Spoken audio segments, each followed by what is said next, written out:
Good morning everyone, welcome to GTB classes. मेरा नाम है जसप्रीत सिंह और जैसे कि हमने प्रीवियस सेशन में डिस्कस किया था making of the Indian constitution, और आज इस चैप्टर में हम पढ़ेंगे salient features of the Indian constitution.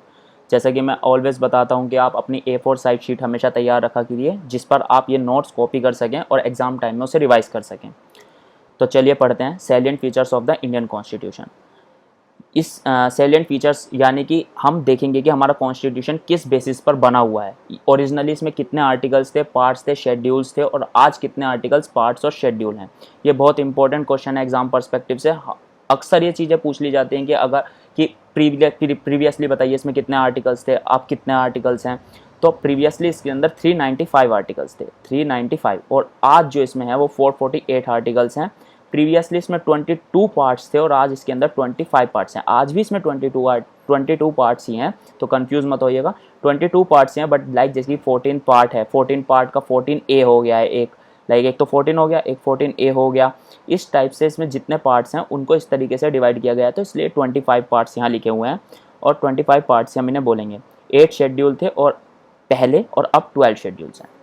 अब हम पढ़ते हैं प्रीएम्बल। ये सबसे द मोस्ट इंपॉर्टेंट चीज़ है, इसे हमेशा याद रखिएगा। लाइक मैंने प्रीवियस सेशन में ही बताया था making of the Indian constitution में कि ऑब्जेक्टिव रेजोल्यूशन लाए थे जवाहरलाल नेहरू 13 दिसंबर 1946 को। मैं लिख देता हूँ 13 दिसंबर 1946 को, 1946 में लाए थे, 13 दिसंबर 1946। आप प्रीवियस सेशन चेक भी कर सकते हैं जहाँ पर कंप्लीटली मैंने प्रीएम्बल को बहुत अच्छी तरीके से डिफाइन किया हुआ है।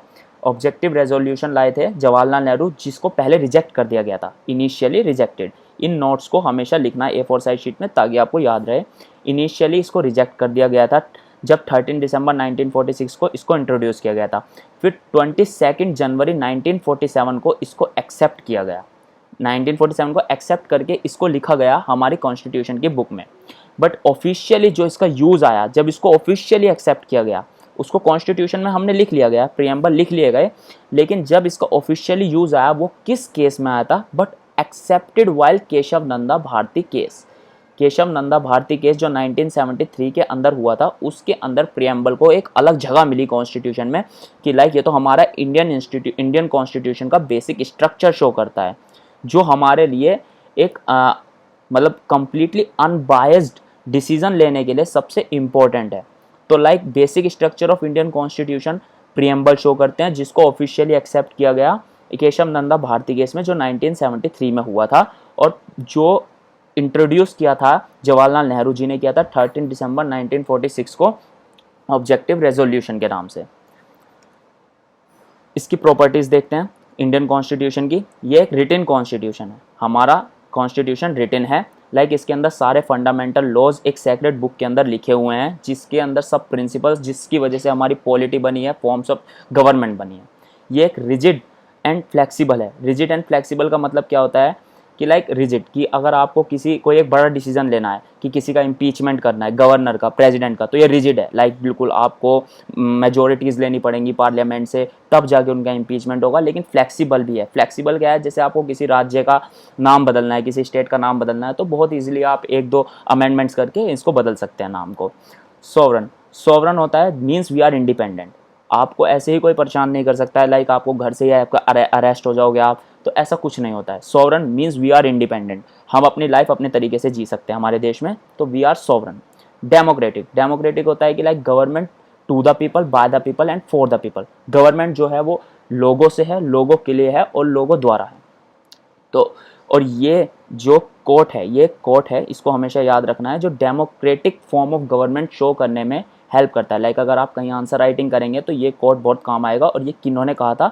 ये अब्राहम लिंकन जी ने कहा था, जो प्रेसिडेंट थे यूएस के। अब्राहम लिंकन के द्वारा कही गई थी बात ये कि government is to the people, by the people and for the people. Now republic means होता है कि president is indirectly elected. Like हमें सबसे पहले समझना है कि प्रेसिडेंट होता है हमारे देश में। लाइक ऐसा नहीं है कि जैसे ब्रिटेन के अंदर होता है कि रानी चल रही है तो उसका मोनार्क चल रहा है, लाइक उनकी फैमिली ही बन रही है, लाइक फैमिली ही रूल कर रही है पूरे ब्रिटेन पे। तो हमारे यहाँ पर ऐसा नहीं होता है कि लाइक हमारा जो कॉन्स्टिट्यूशन है वो रिपब्लिक है, हमारी जो फॉर्म ऑफ गवर्नमेंट है वो रिपब्लिक है। यहाँ पर प्रेसिडेंट होता है जो इनडायरेक्टली इलेक्टेड होता है। इनडायरेक्टली इलेक्टेड मैंने आपको making of the Indian constitution में बहुत अच्छे से डिफाइन किया है कि इनडायरेक्टली इलेक्टेड होता है कि जो लोग हम चुनते हैं वो तो हो गए डायरेक्टली इलेक्टेड, फिर जो वो लोग आगे जाके रिप्रेजेंटेटिव चुनते हैं हमारे लिए वो होता है इनडायरेक्टली इलेक्टेड। सो सोशलिस्ट मीन्स हम सामाजिक लोग हैं, लाइक सोशलिस्ट जो भी हम करेंगे समाज की रक्षा के लिए, समाज की भलाई के लिए करेंगे, कोई एक्सपेरिमेंट करेंगे, कोई इन्वेंशन करेंगे, anything we can do is just for the betterment of our society, so we are socialist. Secular means हमारे देश का कोई धर्म नहीं है, जैसे कि आपने देखा होगा कि क्रिश्चियन कंट्री है, मुस्लिम कंट्री है, बट हमारी जो कंट्री है, हमारा हिंदुस्तान, हमारा इंडिया, हमारा भारत कोई एक पर्टिकुलर रिलीजन की नहीं है। वी आर सेक्युलर मीन्स हम धर्म निरपेक्ष हैं, मतलब हमारा कोई ऐसा पर्टिकुलरली हमारे देश का कोई धर्म नहीं है, हमारा है लेकिन हमारे देश का नहीं है कि देश ये हमारा कि एक पर्टिकुलर रिलीजन का है। पार्लियामेंट्री फॉर्म ऑफ गवर्नमेंट, यहाँ पर एक संसदीय फॉर्म ऑफ गवर्नमेंट है, लाइक कि हम जो लोग चुनते हैं, हम डायरेक्टली चुनते हैं, फिर वो डायरेक्टली चुने गए लोग इनडायरेक्टली किसी को चुनते हैं, तो वो सब एक पार्लियामेंट में एक संसद में बैठ के काम करते हैं, साथ मिलके काम करते हैं for the betterment of our country. Universal adult franchise, और जो वो पार्लियामेंट के अंदर लोग बैठते हैं उनको हम 18 ईयर प्लस जो लोग हैं वो चुनते हैं और उसको कहते हैं यूनिवर्सल एडल्ट फ्रेंचाइज, जिसका आर्टिकल होता है article 326। The most important article 326 है यूनिवर्सल एडल्ट फ्रेंचाइज की 18 प्लस वाले वोट कर सकते हैं। हाँ, अब यहाँ पर आता है सिंगल सिटीजनशिप होता है कि स्टेट्स का अलग अलग सिटीजनशिप हमको नहीं लेनी पड़ती है, लाइक कि अगर अब मैं यूपी वाला हूँ तो लाइक यूपी वाले लोग हरियाणा के अंदर नहीं रह सकते हैं कि हमारे पास तो यूपी की सिटीजनशिप है। जैसे अमेरिका के अंदर होता है कि ड्यूअल सिटीजनशिप होते हैं, वहाँ पर स्टेट्स भी अलग अलग कंट्रीज़ बनाते हैं, जो यूनाइटेड नेशन बन जाता है, पूरा यूनाइटेड स्टेट्स बन जाता है कम्प्लीटली। तो हमारे देश का कोई एक सिंगल सिटीजनशिप नहीं है, हम इंडिया के सिटीजन हैं, तो इंडिया के हम किसी भी स्टेट में जाकर रह सकते हैं, हमें उस स्टेट की पर्टिकुलरली अलग से सिटीजनशिप अप्लाई नहीं करनी पड़ेगी।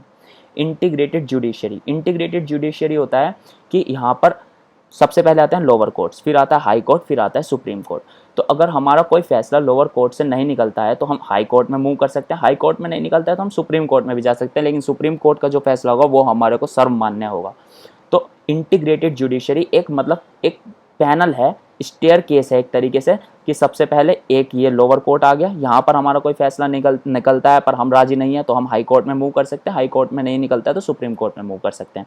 तो एक इंटीग्रेटेड फॉर्म ऑफ जुडिशरी है।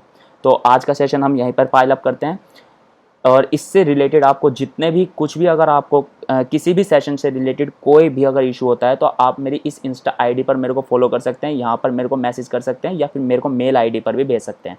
इट्स जसप्रीत __, ये डबल अंडरस्कोर है तो कंफ्यूज मत होइएगा। इन केस अगर मैं ना मिलूँ तो आप मेरे को मेल भी कर सकते हैं justonline.singh@gmail.com।